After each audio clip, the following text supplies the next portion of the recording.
My dear friends, once more, welcome to the 27th edition of our program, Demystifying Academic Research. In this program of today, we are going to be talking about grounded theory.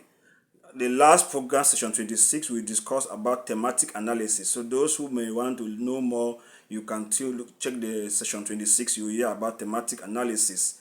Today is grounded theory, and we want to begin by appreciating you as a returning subscriber. Thank you for keeping the faith and for coming again. We hope you have put on the notification button and so that you can be notified each time a video is dropped. For you who is coming for the very first time, we are grateful to have you. You will discover that you have come to the right place if you are interested in academic research and in spiritual issues in our lives as far as we study and live. We want to say that we are grateful. Please remember to like, share, and make your comments known at the comment section. Sometimes some people can share it at the status of their WhatsApp. Some people can share it in the Facebook or whatever, TikTok, whatever. You cut some portion and share. It's all about passing the message to those who may need it. You never know who really need the message. Thank you very much for coming once more. My name is Mike Booker.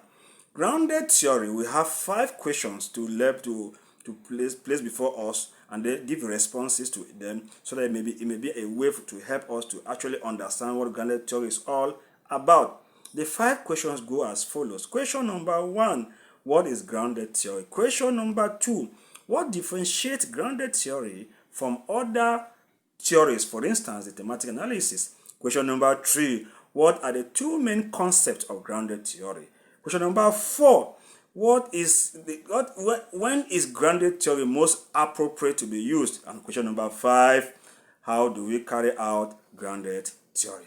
We'll get to each question at a time to see if we have time to exhaust every one of it. Question number 1, what is grounded theory? I prefer to give us a conventional definition, and it goes as follows. That grounded theory is a qualitative research method that enables one or the researcher to be able to derive a theory or theories based on the collection of data and the analysis of it about real world data.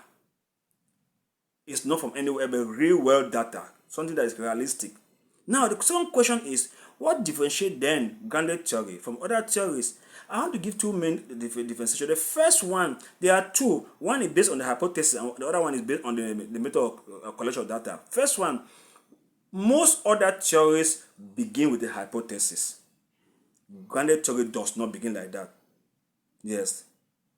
A hypothesis is given. For instance, all children love learning. That's a hypothesis. And now you go and struggle now to test if it truly children actually love learning. That's the first difference. With grounded theory, you do not begin like that. You will see how you begin. With grounded theory, you actually go to the field and get information. Then now, you interact with it. There's no hypothesis given in the beginning. The second one is that grounded theory, other theories, you collect data, you analyze it separately. Then you have theory formulation at the end. But with grounded theory, once you collect the data, you interact with it in a circular form. You discuss with it, you interact. They use the word iterative. That's I-T-E-R-A-T-I-V-E. Iterative means that the data collected influences the analysis, and the analysis influences the data. Simultaneously. It's a circular way, then you arrive at a theory coming out all the way emanating from the data collected and analyzed. So that's the main difference. So with other theories, there's a difference. You collect the data and you keep it. You come out, you do for them and analyze the data separately and you keep it. Then now you have theory formulation. But the grounded theory, that's different. The data is collected and is analyzed interactively in a circular form, and then as you are going around, the theory emanates from it. So these are 2 main differences. Please, if you have some questions, do not hesitate to drop it at the comment section. We are willing to come and give the answers as much as possible, depending on what questions you are raising. Question number 3, what are the 2 main concepts of grounded theory? We started discussing in the latter mode from the question number 2. There are 2 main ways. The first one is cyclical data collection. In a cycle, data is continuously collected and analyzed. So it is cyclical data collection. Unlike other theories where it's not cyclical. The two main causes of that, the first one is cyclical because it's collected and made use of it in a cycle. The second one is grounded theory may begin with raw data. For instance, transcript collected from interviews from the field. You make use of it as you interact with that transcript. Now you cannot come out the theory from the raw data. Question number 4: when is grounded theory most appropriate, or when do we use grounded theory? There are two main instances. The first one is that when there is no theory at all, grounded theory is most appropriate method to be used for the research.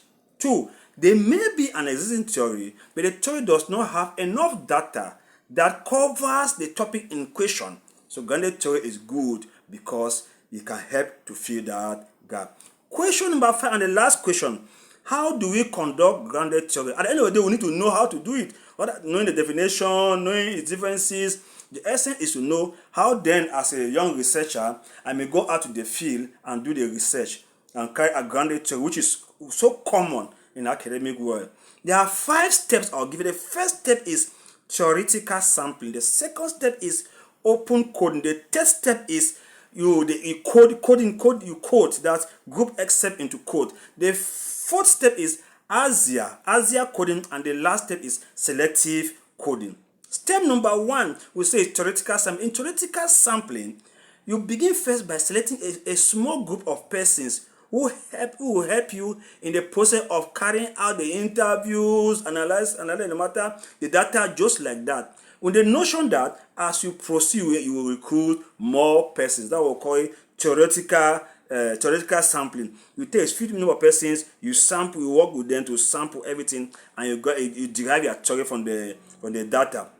Now, the next one is open coding. I would do by open code will mean that you take the transcript and break it into excerpt. Remember, transcript can be a collection of excerpt, and break it into excerpt so that you can be able to understand what is happening in the various excerpt as the transcript is given to you. So the open coding helps you to break it into excerpt, and you break and you have different excerpt. That's the second step. The third step is you now go and you group these excerpt into code. You go back to the field and collect more data. This is more of theoretical sampling, my dear. After collecting new data, you may discover that the new data may help when you compare and relate the new data with the earlier data and the new data with your code that you had so far. You may discover that that new data may contradict what you had before, or they may give more details on what is happening in the field, and that was it's real life data. So you have to do this over and over. Step number 4 is ASIA coding. ASIA coding, you now come ASIA like axis. You now have to find connections, finding connection between the various codes. You may already have code standard. Find way to connect the codes based on their messages, on their meanings. You try to code how they connect the code. Now you find the axis that connect these codes together. Group the codes into categories. Now we are getting the next step from excerpt to code and to categories. Group the code into categories. Go and collect more data. That we'll say is cyclical. You go and collect more data. You interact with data. Continue to refine the codes and categories. You see, it will take shape and become more interesting and make more sense. Once you have set, then you set all the categories in place. The next step is selective coding. Now you are getting is the last step. You define one core category, C-O-R-E, one core category. This core category should be the one that is able to connect the various codes together. There you are arriving at. By the time you are able to connect, you have one core category that connects the various codes. You are now sure that this is the basis for your final theory, and it is why we call it grounded theory, because it's grounded in the data. So grounded theory is therefore a process where data collection analysis is grounded in the data collected from real life situation. Thank you, my dear friends, for listening and for following. Please remember to like, share, and make a comment in the comment section. We're happy to come again and make responses. Thank you for following, and we're glad to have you. My name once more is Mike Booker. Thank you. See you next.